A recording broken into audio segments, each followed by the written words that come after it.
ఈరోజు మాజీ సీఎం జగన్మోహన్ రెడ్డి గారు ప్రతిపక్ష హోదా కోసం ఒక స్పీకర్ గారికి లెటర్ పంపించడం జరిగింది.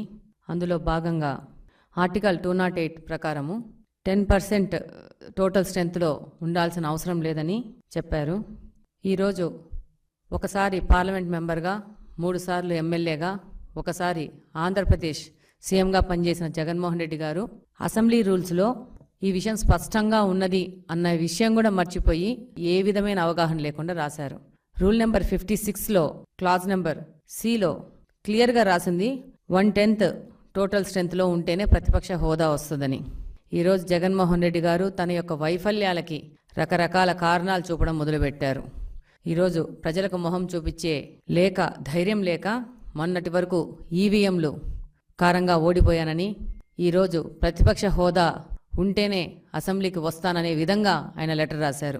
ఎక్సీఎం గారు కడప పార్లమెంట్లో ఉన్న 7 స్థానాల్లో పులివెందుల కాన్స్టిట్యున్సీ నుంచి గెలిచారు. మేము కడప అసెంబ్లీ నుంచి గెలిచాం. మన ఇద్దరి పని ఏంటంటే ప్రజా సమస్యల కోసము పోరాడము, ప్రజా సమస్యలు తీర్చే విధంగా మనం పని చేయాలి.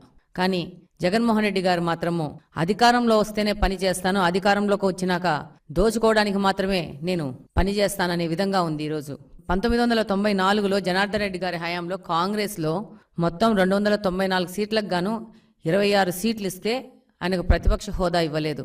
అలాగనే ప్రమాణ స్వీకారంలో ఆయనను ఆల్ఫాబెటికల్ ఆర్డర్లోనే పిలిచారు. కానీ తెలుగుదేశం పార్టీ యొక్క గొప్పతనం ఏంటంటే ఈసారి జగన్మోహన్ రెడ్డి గారికి 11 సీట్లు వస్తే ఆయనని మంత్రులైన వెంటనే ఆల్ఫాబెటికల్ ఆర్డర్ లేకుండా ముందుకు తీసుకుపోవడం జరిగింది.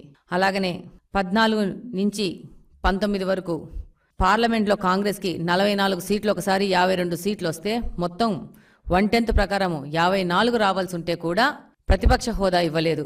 ఇది భారత రాజ్యాంగం ప్రకారం ఉన్న రూల్.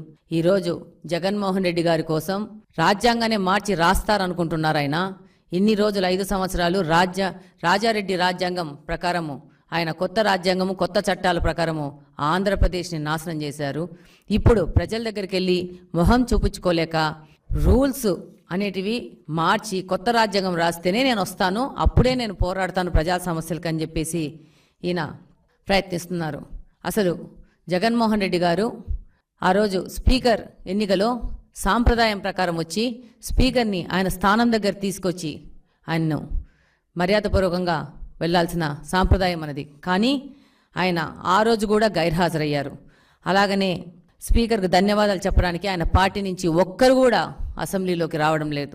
అంటే వీళ్ళకి అధికారము, రాజకీయాలు అనేది సంపాదించుకోవడానికి, దోచుకోవడానికి, దాచుకోవడానికి తప్పితే ప్రజా సేవ కోసం వచ్చిన పార్టీ కాదు ఇదని ప్రజలు కూడా గమనిస్తున్నారు.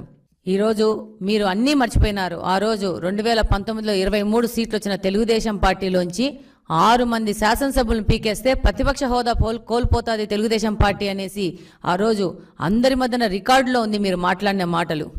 అలాగనే మీ యొక్క క్యాబినెట్లో పనిచేసిన పేర్ని నాని అనే వ్యక్తి ద్వారా 6 మందిని తెలుగుదేశంలో గెలిచిన ఎమ్మెల్యేలని గుంజాలని మీరు ప్రయత్నం చేసిన మాట వాస్తవం కాదా? ఆ రోజు తెలుగుదేశం పార్టీకి ప్రతిపక్ష హోదా లేకుండా వాళ్ళని చెయ్యాలని ఒక దుర్మార్గమైన ఆలోచన చేసిన మీరు ఈరోజు ప్రతిపక్ష హోదా మీద మీరు అసెంబ్లీకి రాకుండా ఉండడానికి నెట్టడం జరుగుతూ ఉంది.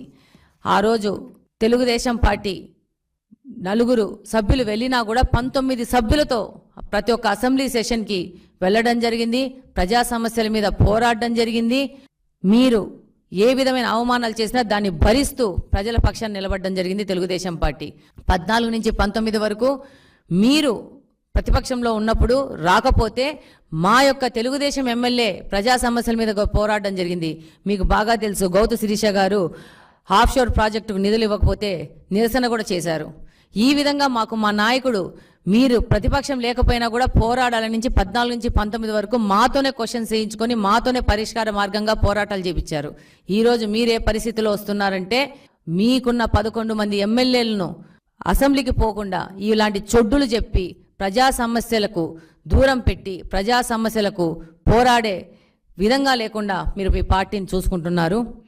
అలాగనే ఈరోజు మీకు వచ్చిన 11 సీట్లు అనేటివి ఈ 5 సంవత్సరాలు మీరు ప్రజలకు వ్యతిరేకంగా పరదాలు కట్టుకొని దురహంకారంతో చేసిన పాలనకు వాళ్ళు రెఫరెండం ఇచ్చారు.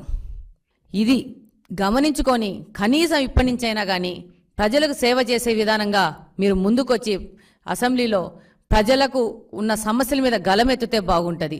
అంటే మీరు అసెంబ్లీలోకి రావడానికి ఓన్లీ ముఖ్యమంత్రి అయితేనే వస్తారా? ముఖ్యమంత్రి స్థానంలోనే ఉంటే వస్తారా?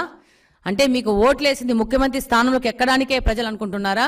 పులివెందుల్లో ఉన్న సమస్యల మీద మీరు గలమెత్తి అసెంబ్లీకి వచ్చి పోరాడితే బాగుంటుందని నేను చిన్న విన్నపం చేసుకుంటున్నాను.